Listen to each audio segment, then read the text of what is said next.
പ്രണയസാഗരം അധ്യായം 2. സ്കൂട്ടി ആടി ഉലഞ്ഞാണ് നിന്നത്. എന്താണ് മെഹ്റു, എന്താ പറ്റിയത്? എടോ, വണ്ടി പഞ്ചറായതാണ്. ബെസ്റ്റ്. ഇനി ആ പരിപാടിക്ക് നമ്മൾ കറക്റ്റ് ടൈം എത്തുമെന്ന് തോന്നുന്നുണ്ടോ? എൻ്റെ പൊന്നൂറ, താനൊന്ന് സമാധാനപ്പെടും. ആരെയെങ്കിലും വിളിച്ച് നമുക്ക് റെഡിയാക്കാലോ. മെഹ്റു ഫോണെടുത്ത് നമ്പർ അമർത്തി ചെവിയോട് അടുപ്പിച്ചു. അപ്പുറത്തു നിന്നും ശബ്ദം കിട്ടു. സുന്ദരാ. എന്താടാ മെഹ്റു? എടോ, എൻ്റെ വണ്ടി ഒന്ന് പഞ്ചറായി. എസ് വളവിന് മുൻപാണ്. നീ ഒന്ന് വരാമോ?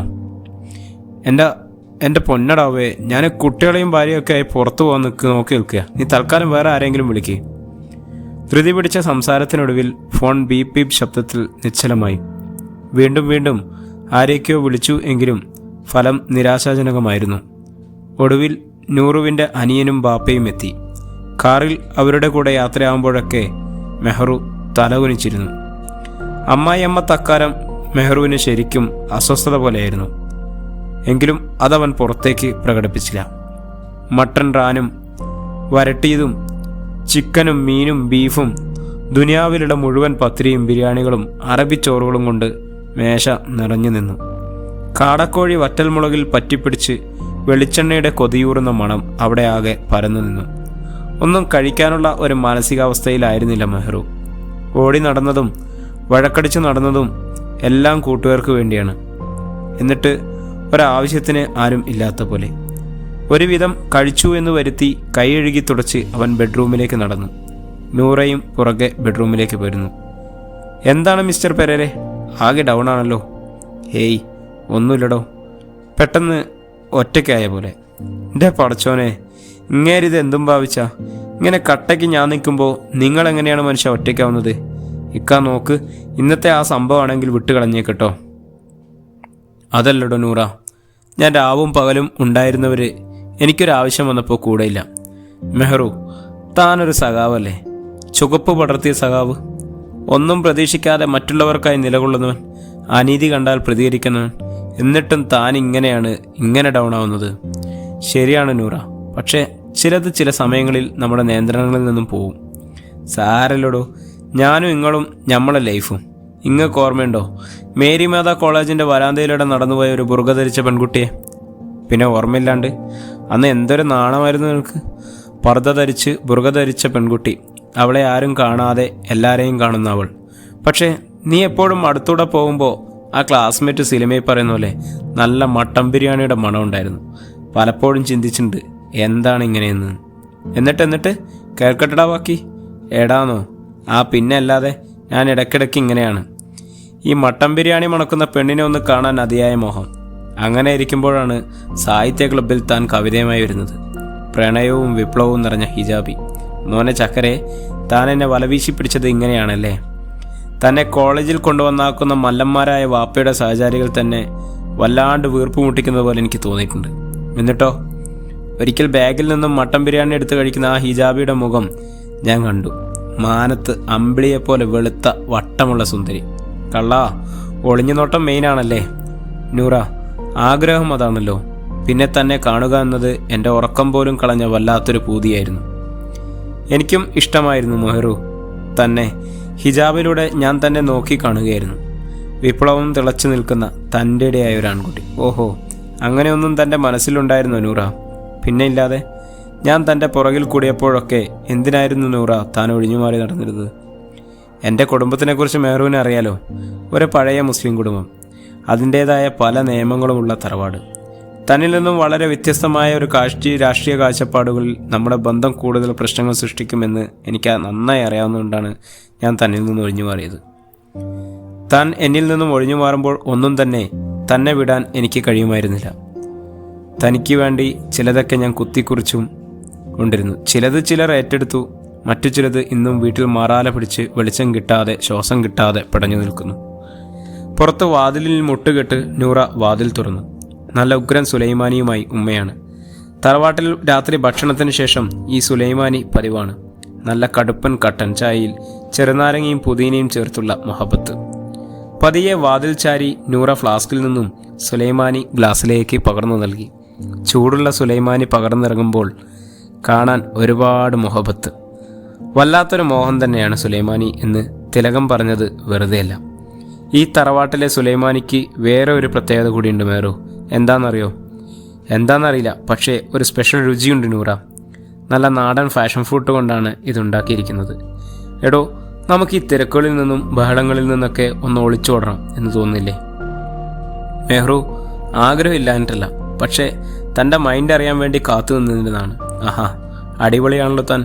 എന്നാൽ പിന്നെ ഒരു യാത്രയ്ക്ക് ഒരുങ്ങിക്കോ, നമുക്ക് ഊട്ടിക്ക് വിടാം.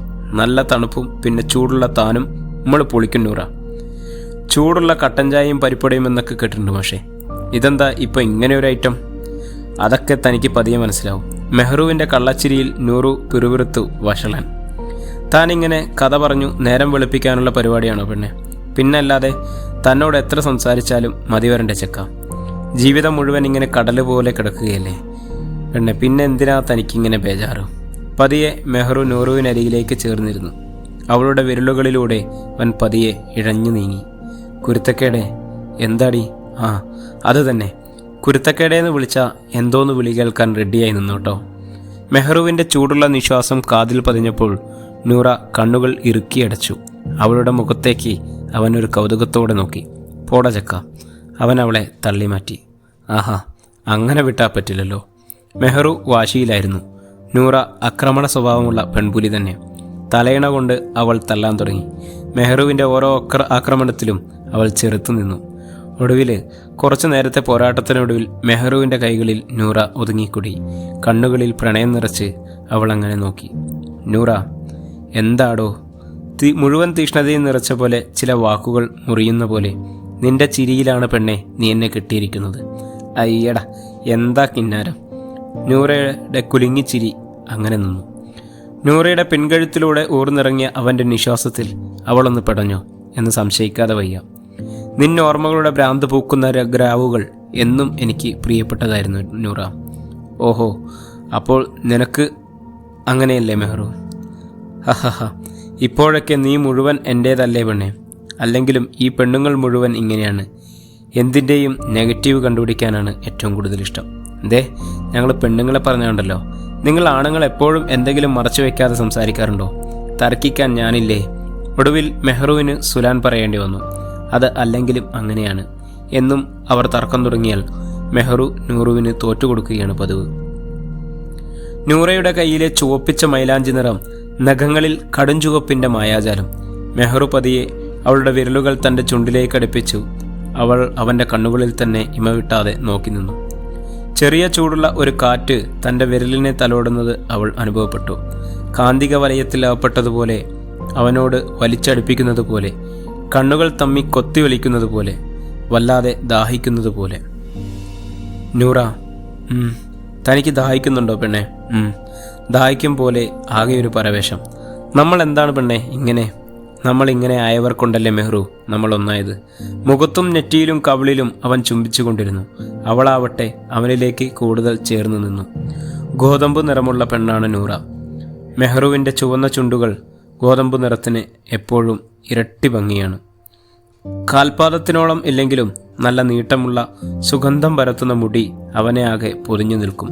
ചുണ്ടിൽ നിന്നും ചുണ്ടിലേക്ക് മധുരം പടർന്നൊഴുകുന്നത് പോലെ, പ്രണയത്തിൻ്റെ ഭാവങ്ങൾക്ക് നിറം വച്ച് പറന്നുയരുന്നത് പോലെ. എടാ, ഒരു കൗതുകം കൊണ്ട് ചോദിക്കുന്നതാണ്. എന്താണ് പെണ്ണെ, നിനക്ക് എന്നെയാണോ ഇഷ്ടം, എൻ്റെ ശരീരമാണോ ഇഷ്ടം? ശരീരം ഇഷ്ടപ്പെടുന്നതും അത്ര വലിയ മോശം പരിപാടിയൊന്നുമല്ല, എന്നാലും അറിയാനുള്ള ഒരു തരം എന്തോ ഒന്ന്. അഹഹ, കൊള്ളാല്ല പെണ്ണെ. നീയും ഞാനും എന്ന് പറയുന്നതാണോ തനിക്കിഷ്ടം, അതോ നമ്മൾ എന്ന് പറയുന്നതാണോ തനിക്കിഷ്ടം? ഞാൻ ചോദിച്ചതിനുള്ള ഉത്തരമാണോ മെഹ്റു അത്? എനിക്ക് അങ്ങനെയൊന്നും അറിയില്ല നൂറ, പക്ഷേ ഇന്നെന്തിനേക്കാളും എനിക്ക് പ്രിയപ്പെട്ടത് താനാണ്. നൂറ മെഹ്റുവിൻ്റെ കണ്ണുകളിലേക്ക് നോക്കി. ശരിക്കും മെഹ്റു ഒന്ന് മൂളുക മാത്രം ചെയ്തു.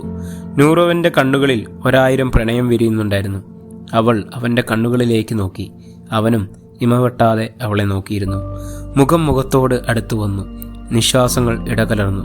നൂറ, ചെറിയ ഒരു മൂളലിൽ അവൾ അവനിലേക്ക് അലിഞ്ഞില്ലാതാവുകയായിരുന്നു. ചുണ്ടുകളിൽ നിന്നും ചുണ്ടുകളിലേക്ക് പ്രണയം ഒഴുകിയെത്തുകയായിരുന്നു. അവൾ അവനെ മുറുകെ പുണർന്നു. അവൻ ചുംബനം കൊണ്ട് അവളെ പുതപ്പിച്ചു. ചുംബനങ്ങൾ വീണ്ടും വീണ്ടും കൊതിച്ചുകൊണ്ടാവണം അവൾ തണുക്കുന്നു എന്ന് ഇടയ്ക്ക് പറഞ്ഞുകൊണ്ടിരുന്നു. അവൻ്റെ നെഞ്ചിൽ തലവെച്ച് അവൾ അവനെ അങ്ങനെ അവനോളം ചേർന്നു കിടന്നു. നെഞ്ചിൽ പറ്റിപ്പിടിച്ച് ഹൃദയതാളം കേട്ടുള്ള സുന്ദരമായ മയക്കം. അവളുടെ മുടിയെ തലോടിക്കൊണ്ട് മെഹ്റുവിൻ്റെ വിരലുകൾ ഇഴഞ്ഞു നടന്നു. ഇടയ്ക്ക് നെറ്റിയിൽ തോരാതെ ചോർക്കുന്ന ചുംബനത്തിൽ അവൾ ഒന്നുകൂടി ഇറുകെ പുണർന്നു. നൂറു, താൻ അവസാനമായി എനിക്കെഴുതിയ പ്രണയം ഒന്ന് പറയാമോ? മെഹ്റു, തനിക്ക് വട്ടായോ? വട്ടായതല്ലടി, അതൊന്നുകൂടി കേൾക്കാൻ വേണ്ടിയാണ്. മാഷേ, ഒന്ന് കാണാൻ തോന്നുന്നു. വെറുതെ കുറച്ചു നേരം ആ മുഖത്തേക്കൊന്ന് നോക്കിയിരിക്കണം. കുറേ കാര്യങ്ങൾ സംസാരിക്കണം. ഇഷ്ടമില്ലാത്ത കാര്യങ്ങൾ പറഞ്ഞ് വാശി പിടിക്കണം. അതിൻ്റെ പേരിൽ വഴക്ക് കൂടണം. അവസാനം നിനക്ക് സ്നേഹം കൊണ്ട് നിന്റെ മുന്നിൽ തോൽക്കണം. നിന്റെ സ്നേഹം മുഴുവനായും അനുഭവിക്കണം. വല്ല ചാൻസും ഉണ്ടോ മാഷേ? ഒരുപാട് കാത്തിരിക്കാൻ വയ്യ. ഞാൻ അവളെ ഒന്ന് നോക്കി. ഇപ്പം റെഡിയായോടി പെണ്ണെ? ഒന്നുകൂടി മുറുകെ പുണർന്ന് ഇപ്പോൾ റെഡിയായി ചെക്കാം. എടോ, നമ്മൾ ഒരുമിച്ച് തൻ്റെ ഹോസ്റ്റൽ മതിൽ ചാടി ചുറ്റാൻ പോയത് ഓർമ്മയുണ്ടോ തനിക്ക്? ഓർമ്മയില്ലാതെ പെണ്ണെ, കെട്ടുന്നെങ്കിൽ തന്നെ മാത്രം എന്ന് മനസ്സിൽ ഉറപ്പിച്ചത് ആ മതിൽച്ചാട്ടം കൊണ്ടാണ് മെഹ്റു. അതെന്താടാ നൂറ അങ്ങനെ? തന്നെ ഇങ്ങനെ പറ്റിപ്പിടിച്ച് തന്നോട് ഒട്ടിച്ചേർന്ന് ആ ബൈക്കിൽ നടത്തിയ യാത്രയുടെ സുഖം എനിക്ക് വീട്ടിലെ കാറിൽ പോയിട്ട് പോലും കിട്ടിയിട്ടില്ല മെഹ്റു. എൻ്റെ പടച്ചോനെ, ഓർക്കുമ്പോൾ ഇപ്പോഴും ആ വിറയൽ മാറുന്നില്ല കേട്ടോ. എന്താണ് വിറയൽ? ആഹാ, എന്താണ് വിറയലെന്നോ? താൻ ബൈക്കുമായി ഹോസ്റ്റൽ മതിലിൻ്റെ മുന്നിൽ വന്ന് നിന്നല്ലേ വരാൻ പറയുന്നേ? പിന്നെ മതിൽ ചാട്ടം അല്ലാതെ വല്ല രക്ഷയുണ്ടോ മെഹ്റു? ആ വാർഡൻ്റെ കണ്ണുമറച്ച് മതിൽ ചാടി. എൻ്റെ ഉമ്മോ, അപ്പോൾ തനിക്ക് പേടി തോന്നിയിരുന്നില്ലേ നൂറ? ഏയ്, അപ്പോൾ പേടിയൊന്നുമില്ലടോ. ആകെ ഒരു തരം ആകാംക്ഷകൾ, പിന്നെ ശരീരം മുഴുവൻ ഒരു വിങ്ങൽ. തനിക്ക് വേണ്ടി കൊതിക്കും പോലെ തൻ്റെ കൂടെ ഇരിക്കാൻ, തന്നോട് ചേരാൻ ഒക്കെ ഒരു തരം ലഹരി. ആ മതിലുകളൊക്കെ ഞാൻ എങ്ങനെ ചാടിയെന്ന് എനിക്ക് തന്നെ അറിയില്ലായിരുന്നു. എന്തൊരു തൻ്റെ ഇടമായിരുന്നു എനിക്ക്. എല്ലാത്തിനും ഒടുവിൽ തന്നെ ചേർന്നുള്ള കോഴിക്കോട് ടൗണിലൂടെയുള്ള കറക്കം, ഓർമ്മകളിൽ പുതുവസന്തം തീർക്കുന്ന മിഠായിത്തെരുവ്, കാമിതാക്കൾ പൂത്തുലയുന്ന മാനാഞ്ചിറ സ്ക്വയർ, ഒടുവിൽ മാവൂർ റോഡിലെ തട്ടുദോശയും തട്ടി ഹോസ്റ്റലിന് മുന്നിലെത്തുമ്പോൾ സമയം രാത്രി 1 മണി. നൂറ, തന്നെ ഇങ്ങനെ തോളോട് ചേർത്തുള്ള യാത്രയിൽ എനിക്ക് ലോകം കീഴടക്കിയ ഫീലിംഗ് ആണ്. ചുംബിച്ച് കൊതിതീരാത്ത ചുണ്ടുകളും കവിളിൽ നിഷ്കളങ്കത സൂക്ഷിച്ച നുണക്കുഴികളും എല്ലാം എൻ്റേത് മാത്രമാവുന്ന നിമിഷങ്ങൾ. നമ്മളെന്താ മെഹ്റു ഇങ്ങനെ? ഞാൻ എന്നോട് തന്നെ 100 തവണ ചോദിച്ച ചോദ്യമല്ലേ നൂറ ഇത്? എടാ, താൻ എത്രത്തോളം എന്നെ സ്നേഹിക്കുന്നുണ്ട്? ഇങ്ങ് അടുത്തു വാ പെണ്ണെ, ഞാൻ പറഞ്ഞു തരാം. നൂറ അടുത്തേക്ക് വന്നു. മെഹ്റുവിൻ്റെ കണ്ണുകൾ തിളച്ചു മറിയും പോലെ അവളെ ആകർഷിച്ചു കൊണ്ടിരുന്നു. അവളെ തന്നിലേക്ക് വലിച്ചെടുപ്പിച്ചു. മെഹ്റു, എനിക്കെന്തോ പോലെ. എന്താണ് പെണ്ണെ?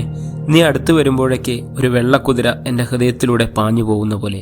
നീയും കേൾക്കുന്നില്ലേ ആ കുതിരക്കുളമ്പടികൾ? അവൻ അവളുടെ നെഞ്ചിലേക്ക് തലചായ്ച്ചു. ശരിയാണ് നൂറ, ഞാനും കേൾക്കുന്നുണ്ട്. എൻ്റെയും നെഞ്ചിലൂടെ അവ പാഞ്ഞു പോകുന്നുണ്ട്. ഇരു ശരീരങ്ങളും വിറയ്ക്കുന്ന പോലെ, നൂറ മെഹ്റുവിൽ പറ്റിച്ചേർന്ന പോലെ. ചുണ്ടുകളിൽ നിന്നും പ്രണയമധുരം പകർന്നൊഴുകിയ നിമിഷങ്ങൾ, കഴുത്തിലൂടെ ഇഴഞ്ഞിറങ്ങിയ ചുംബനങ്ങൾ. മെഹ്റു, നമുക്കൊന്ന് പുറത്തു പോകാം. ഇപ്പോഴോ? ആ, ഇപ്പോൾ പോണം. അല്ല പെണ്ണെ, നിനക്ക് വട്ടായിപ്പോയോ? വട്ടായതൊന്നുമല്ല മാഷേ. ഈ രാത്രിയിൽ നല്ല ചൂടുള്ള ദോശയും ഓംലെറ്റും കഴിക്കണം. ചൂടുള്ള കട്ടൻ കാപ്പിയും. തന്നോടൊപ്പം ഒരു ബൈക്ക് യാത്ര കൂടിയാകുമ്പോൾ സമ്പൂർണ്ണം. ആഹാ, അപ്പോൾ കൽപ്പിച്ചു കൂട്ടിയാണല്ലേ പെണ്ണെ? അതൊക്കെ ഒരു വൈബല്ലിടൂ. തോന്നുമ്പോൾ അങ്ങ് ചെയ്യണം. എന്നാൽ പിന്നെ ചാടാൻ റെഡിയായിക്കോ. ചാടാനോ? ഹേയ്, നമ്മുടെ കല്യാണം കഴിഞ്ഞു മനുഷ്യ. ഇനിയും ചാടാനൊന്നും പറ്റില്ല. നേരെ വാതിൽ തുറന്നു പോകാം. അച്ചോടാ, ലൈസൻസ് എടുത്ത കാര്യം ഞാൻ മറന്നു. ഇപ്പോഴും ലേണേഴ്സാണെന്ന് കരുതിപ്പോയി. അയ്യടാ, എന്ത് വളിച്ച കോമഡി മോനൂസേ. ആ, എന്തായാലും ശബ്ദമുണ്ടാക്കാതെ വാ. നേരം വെളുക്കാറായി. ഉറങ്ങുന്നവരുറങ്ങിക്കോട്ടെ. രണ്ടാളും ശബ്ദമുണ്ടാക്കാതെ വാതിൽ തുറന്ന് പുറത്തേക്കിറങ്ങി. ഹാളിൽ നിന്നാൽ വലിയ മാമയുടെ കൂർക്കം വലി പുറത്തേക്ക് കേൾക്കാം.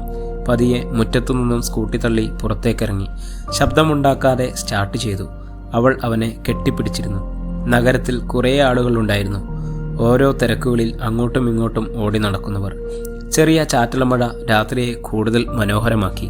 രാത്രിയുടെ മറവിൽ ശരീരത്തിന് വിലവാശാൻ വന്നവരുടെ കശവിശ. മുല്ലപ്പൂ കച്ചവടക്കാർ.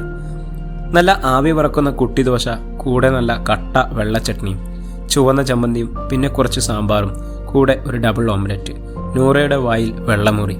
എൻ്റെ ചെക്ക, ഇതിന് അന്നും ഇന്നും ഒരേ ടേസ്റ്റ് തന്നെ. പൊളി, സൂപ്പർ. അവൻ കഴിക്കുന്നത് തന്നെ നോക്കിയിരുന്നു. എന്താണ് ചെക്ക ഇങ്ങനെയൊരു നോട്ടം? എന്നെ ആദ്യമായി കാണുന്ന പോലെ. തന്നെ എത്ര കണ്ടാലും അങ്ങനെയാണ് നൂറു. ആദ്യമായി കാണുന്ന പോലെ പുതുമകളാണ്. ഇപ്പോഴും നമ്മുടെ കല്യാണം കഴിഞ്ഞു എന്ന് എനിക്ക് വിശ്വസിക്കാനേ ആവുന്നില്ല. കോലാഹലങ്ങൾക്കൊടുവിൽ നമ്മുടെ ഒരുമിക്കൽ. എന്നാൽ ഈ ലൈലയുടെ മജ്നു കേട്ടോ, 2 പേർ ഒരുമിക്കാൻ തീരുമാനിച്ചാൽ ആര് വിചാരിച്ചിട്ടും കാര്യമില്ല, ഒരുമിക്കുക തന്നെ ചെയ്യും. തൻ്റെ ഒരു സുഹൃത്ത് പറഞ്ഞ കഥയിൽ നിന്നും ശരിക്കും എനിക്ക് ഊർജം കിട്ടി എന്നതാണ് സത്യം. അതെന്താടി അങ്ങനെ ഒരു കഥ? ഞാനിതുവരെ കേട്ടിട്ടില്ലല്ലോ. എൻ്റെ മോനെ, ആ പൈസ കൊടുത്ത് സെറ്റിൽ ചെയ്, എന്നിട്ട് പറയാം. പൈസ കൊടുത്ത് തട്ടുകടക്കാരനെ ഒഴിവാക്കി അവർ തിരിച്ച് സ്കൂട്ടിയിൽ കയറി. അത് പതിയെ മുന്നോട്ട് പോയി. എടി, എനിക്ക് വല്ലാതെ തണുക്കുന്നു. അവൾ ഒന്നുകൂടി അവനെ കെട്ടിപ്പിടിച്ചിരുന്നു. അവൻ്റെ ഷർട്ടിൻ്റെ ബട്ടൺ വേർപ്പെടുത്തി പതിയെ കൈ നെഞ്ചിലോട് ചേർത്ത് വെച്ചു. എപ്പോഴും അവൾ അങ്ങനെയാണ്. എടി, ഇക്കിളിയാവും കേട്ടോ. അയ്യടാ, ഞാനിത് എത്ര കണ്ടതാ. എൻ്റെ റൂമിൽ ഒരു ഷംന ഉണ്ടായിരുന്നു. അവളുടെ ഒരു കസിൻ്റെ കഥയാണ്. എൻ്റെ പൊന്നെ, ഒന്ന് പറയാമോ? എന്തൊരു ഇൻട്രോയാണ്.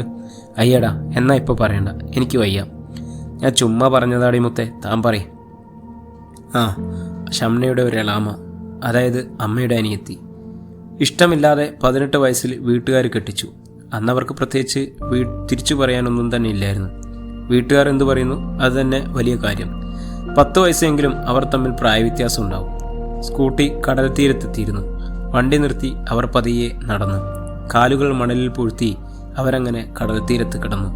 നൂറ അവനോട് ചേർന്ന് കിടന്നു. എന്നിട്ട് പുതിയ വീട്ടിൽ ഉമ്മ അവളെ ഒരു ജോലിക്കാരിയെ പോലെ എല്ലാ പണികളും ഏൽപ്പിച്ചു തുടങ്ങി. ഭർത്താവിൻ്റെ മികച്ച ഭാര്യയാവാനുള്ള എല്ലാ പരിശീലനങ്ങളും പല ഭാഗത്തു നിന്നും അവൾക്ക് കിട്ടി. എന്നിട്ടോ? പക്ഷേ കടമകളെല്ലാം കൃത്യമായി അവൾ നിർവഹിക്കുമ്പോഴും അവളെ എങ്ങനെ ചേർത്ത് നിർത്തണമെന്ന് അയാൾക്ക് അറിയില്ലായിരുന്നു. അവളുടെ മനസ്സിനെ അയാൾക്കൊരിക്കലും ചേർത്ത് നിർത്തിയുമില്ല. നിസ്കാരത്തിലും നോമ്പിലും തസ്ബീഹിലും ഒക്കെയായി അവർ അങ്ങനെ ഒതുങ്ങിക്കൂടി, പ്രത്യേകിച്ച് ഒന്നിലും താല്പര്യമില്ലാത്ത പോലെ. ആദ്യകാലങ്ങളിൽ അയാൾക്ക് ശരീരത്തോടുണ്ടായിരുന്ന ആസക്തിയും പിന്നീട് കുറഞ്ഞു കുറഞ്ഞു വന്നു. പുറത്താളുകൾ ഭാഗ്യവാന്മാരായി ഇണക്കുരുവികളെ പാടി പുകഴ്ത്തി. ഐഷയെ പോലെ മജീദിനെ പോലെ ആവണം, അവർക്കെന്താ കുറവ്? കാറ്, വീട്, പൈസ എല്ലാം ഉണ്ടവർക്ക്. പുറത്തേക്ക് പോകുമ്പോഴൊക്കെ അയാൾ അവരെ ചേർത്ത് പിടിച്ചു. അവൾ അപ്പോഴൊക്കെ ഒരു ഞെട്ടലോടെ അയാളെ നോക്കും.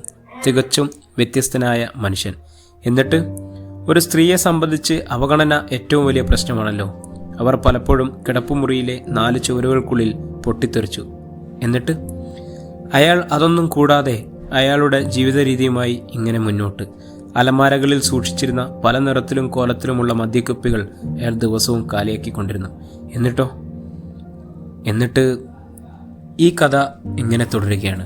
അടുത്ത അധ്യായത്തിനായി നമ്മുടെ ചാനൽ ഒന്ന് സബ്സ്ക്രൈബ് ചെയ്യുക, ബെല്ലൈക്കൺ അമർത്തുക, കൂടെ കൂടുക. എല്ലാവർക്കും ഒത്തിരി സന്തോഷം, സ്നേഹം.